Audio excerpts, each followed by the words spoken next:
Well, good morning or good afternoon. I don't know what time it is in Russia, but here in Maine, it's sunshiny and in the morning. And I want to say my name, as you may know, is Suzanna Massi.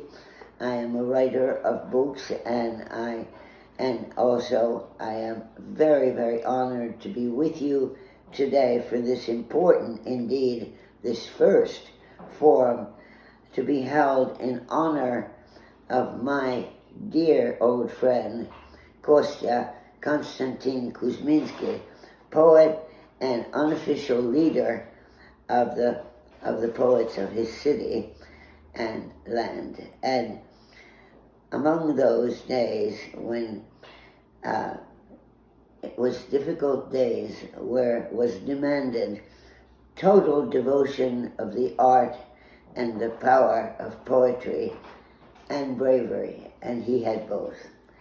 And he was always, always the most constant lover and supporter of all the poets in St. Petersburg. Also, before I begin, I want to thank my friend and wonderful professor, Vaideva, Yulia Vaideva, whose idea this was and who has brought it, who has done so much work about the period. Thank you so much for inviting me. Now, what I have been asked to do is to tell you about how I met Kostya, which is really quite extraordinary and how it happened. At the time, my husband and I, Robert Massi, were working on a book about, because our son was born with hemophilia, and where we had no hemophilia in the family, it was a great shock, and we started a book about the effects of hemophilia on the last Tsar, Nicholas II, and his wife, Alexandra. And we decided that we had to somehow get ourselves to the Soviet Union to see the city where all this had happened. However, this was not easy, and it took some doing, because first of all, we didn't have any money. Secondly, we had to leave our son for the first time with doctors and everything else. But we set off and got ourselves to Finland, and then we were going to go on to the Soviet Union. Now, the Soviet Union gave us only 3 days to be able to go to that city because we were individual tourists. So we only had 3 days. So off we went, and I flew in the plane looking down on all those green trees and wondering what it was going to be like. When we landed, this plane was an old-fashioned Russian Soviet plane with a big red C on the side, and only one other passenger, a British shoe salesman who was trying to sell shoes. In any case, when we landed, I got out of the plane, and something very strange happened. I sniffed the air, and I said, "I like it." Now, why did I do that? But it smelled so good, and I liked it. The first question, it was a bearded, rather gruff, customs man, and his first question was, "Do you have pornography or the Bible?" So, welcome to Russia. And then we took the required official car, not even official, but I mean in tourist, and drove into the city. It was dark. There was almost no lights in the city, and occasionally I could see a muffled group of people standing in line for something. And we drove all the way into town, and then went to the hotel. And again, when I went up into the room, across the street was the extraordinary cathedral our room was across the street from the marvelous cathedral of St. Isaac's. Huge, and I looked out the window, and sniffed the air and said, I like it again. And then, although we only had 3 days to be able to see the city at all, I knew somebody was going to find me. And I don't know where, but I knew it. And so we started going. We ended up that day, it's also like all Russian stories, this is long. It always is. All stories in Russia are long. So when we got ourselves to the Palace of Pavlovsk, which I later wrote a whole book about, but I had heard that I had to find the curator because, well, he was a very interesting man. So we went out there, and we got there, and nobody spoke English, of course. The only word in Russian that I knew was Kostya, which means guests, and they were so polite and sweet. The person said, please be our Kostya and go see the palace. All right. I was delighted in that. My husband was not, because he didn't want to be in that palace, wrong palace. But anyway, I saw her go over and talk to a kind of bearded young man who looked a little, well, to say the worst, in sort of shabby clothes. And then he came over and he looked at me and said the immortal words in English. He said, can I help you? Well, I said, yes, yes, yes. And so he said, be our guests, see the palace, do what you like. All right. So we started to do that, but my husband was in a hurry and kept pushing me out. And so I never got a chance to say thank you. And I went out, and then I heard somebody running after me, running. And he got all the way out to our car before he caught me. And then he said, he put his hand on my elbow and said, will you come back? And I said, yes. And I already knew I would, because I remember I was smelling the air. And so, yes. And he said, but you have to come back early, because tonight I'm reading my poems. Well, we had been told in America, never talk to Russians. Never. They're going to be following you all the time. Ha! So what I said was, can I come? Enthusiastically. And he said, yes. And looked at a little pamphlet he had in his pocket that announced this and told me where to go. And anyway, there it was. And I didn't know why he'd taken me by the arm like that. He just grabbed me by the arm and held me and said, will you come back? Well, instead, we got in the car when my husband said, I didn't come here to meet the population. I said, I did.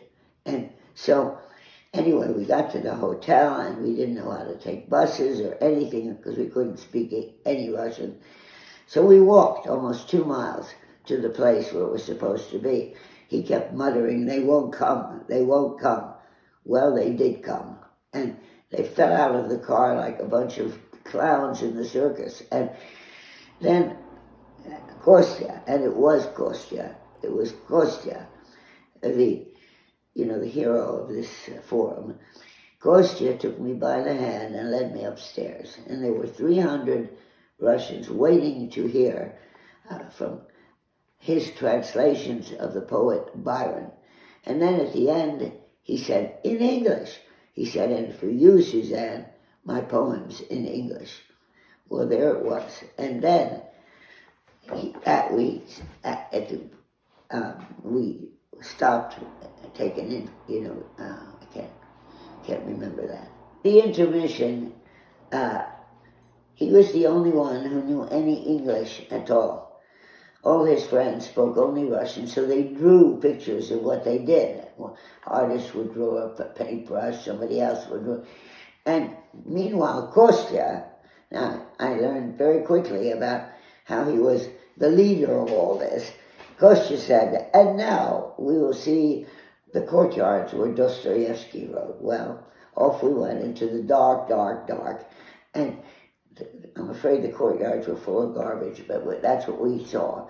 And then we walked.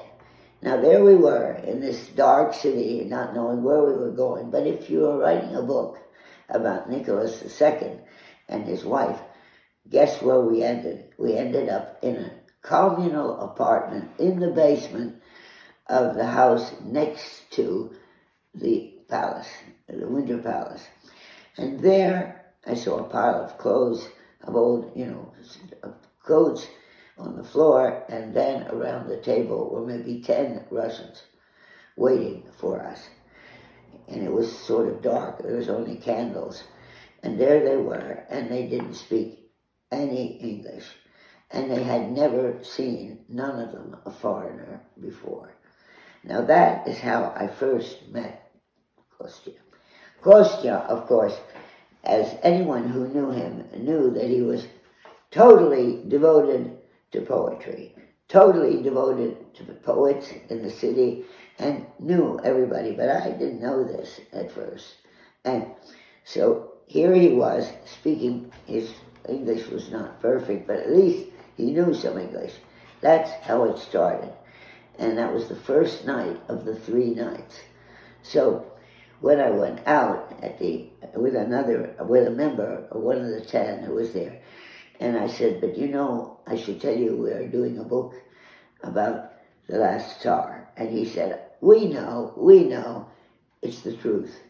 And then he said, well, maybe we should change each other's children's names, which is what I did in my book, right here, The Living Mirror, which I did do about the poets.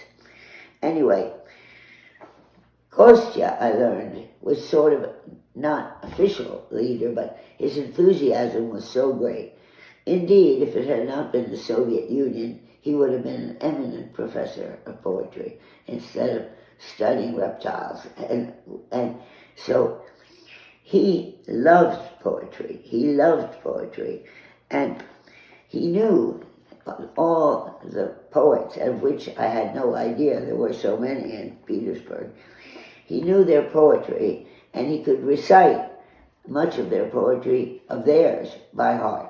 And he was always supporting them, always wanting to have people know their work. In that he was completely, generous. And even though he's a poet himself, but he was never as great a poet as some of the others, which I will show you at the end of this talk, because I did do a book, and the first book, and still the only book, about the Leningrad poets. And that is what happened. Kostya, with his huge enthusiasm, began to introduce me to all of these poets. And he really did know all of them, some of them very well and some of them less well. But he knew about them all the way. And not only them, but painters as well, artists.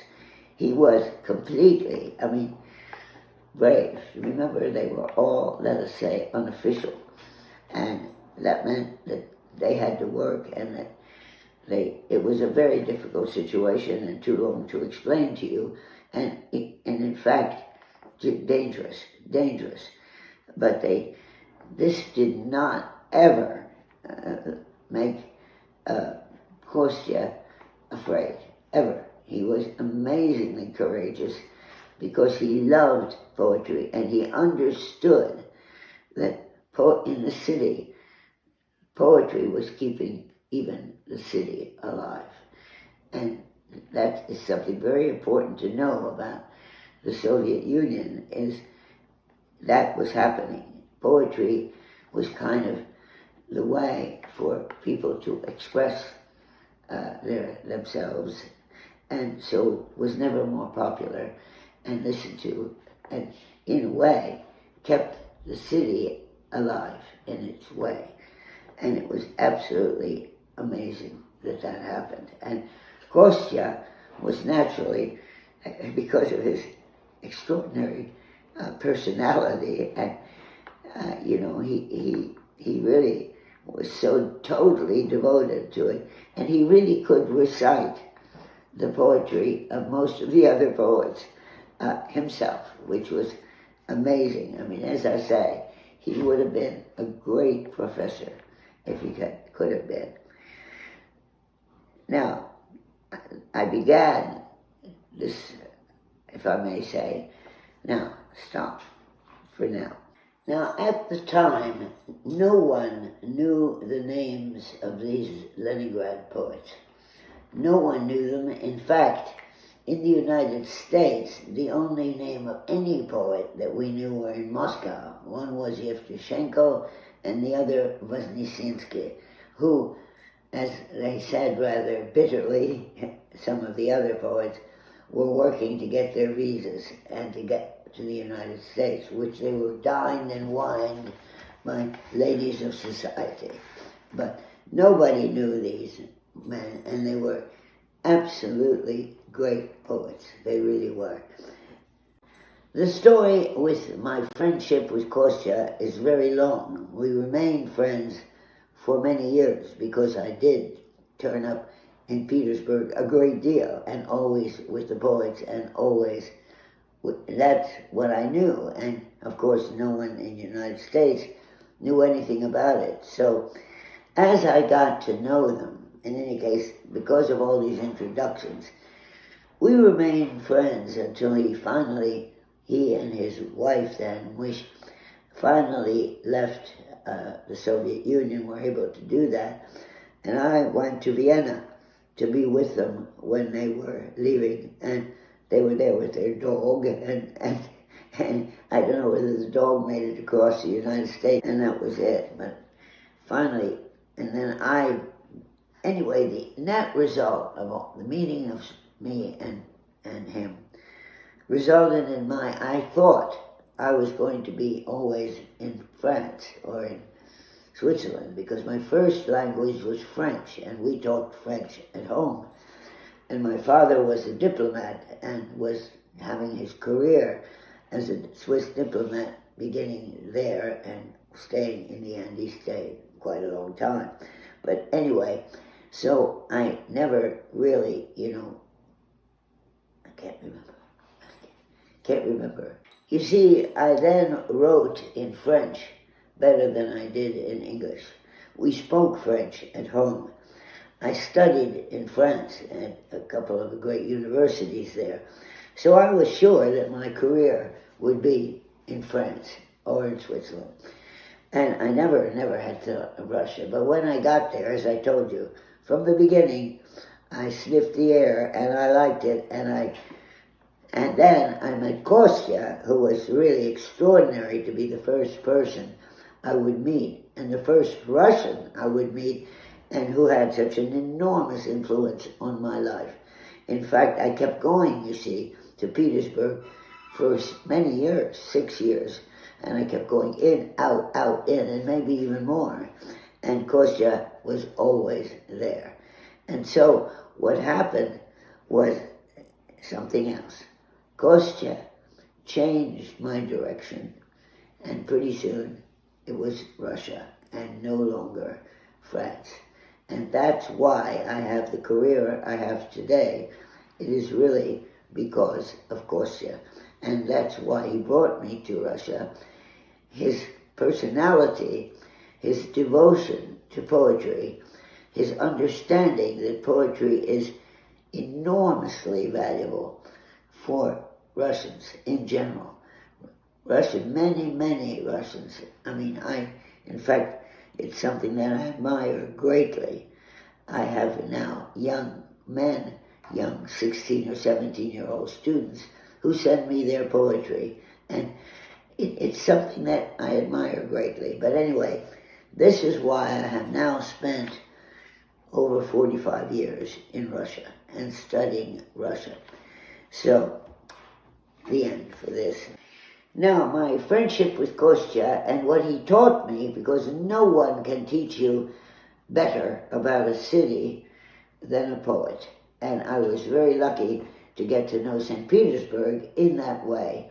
In any case, the more I saw them, the more I said, there ought to be a book about them. There ought to be a book about them. But there was nothing. Nobody knew them. Nobody knew their names.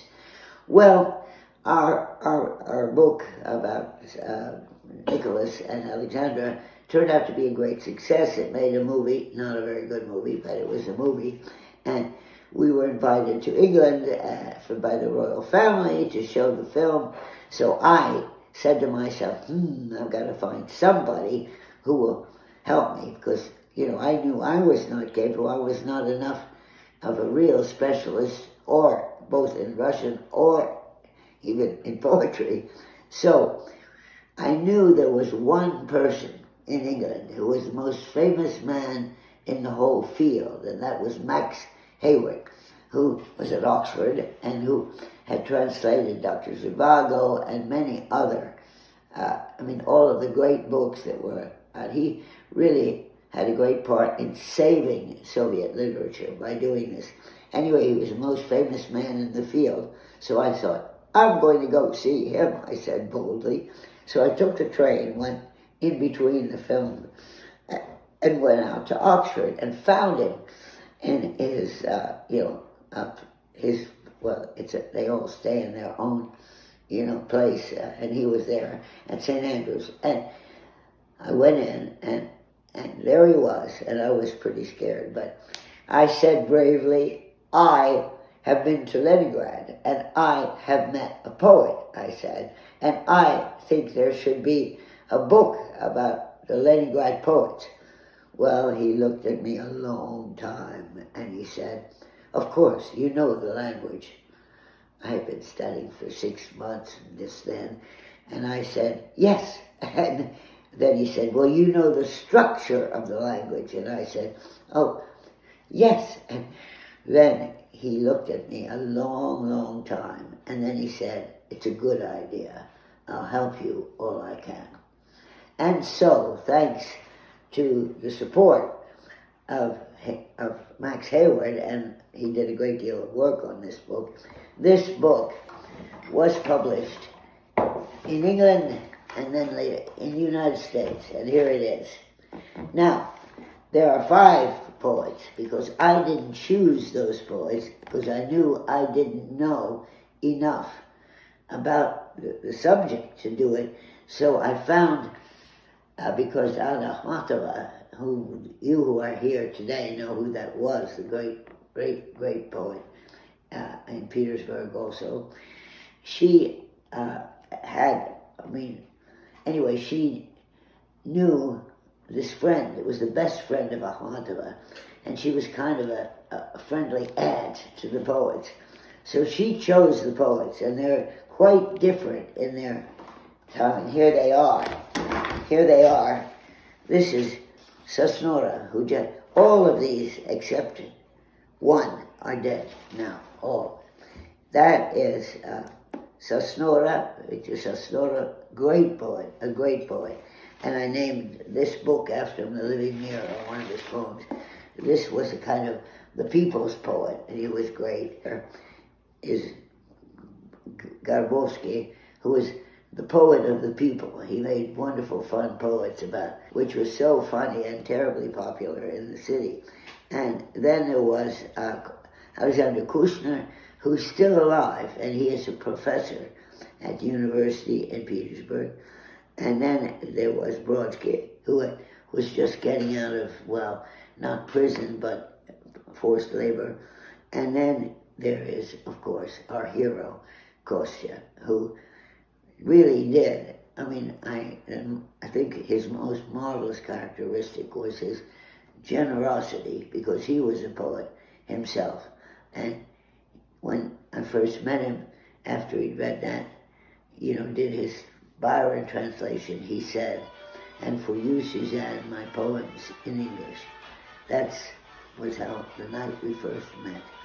And I will say that is the distinguishing characteristic about Kostya. And it is a great, great moment to be here. I cannot tell you how much I wanted to be with you today, but it turned out that I could not. I'd been in Russia, I had to go back home, and I just couldn't get back. I had problems of travel and everything else, so I couldn't make it, but I want to tell you how much I would have loved to be with you.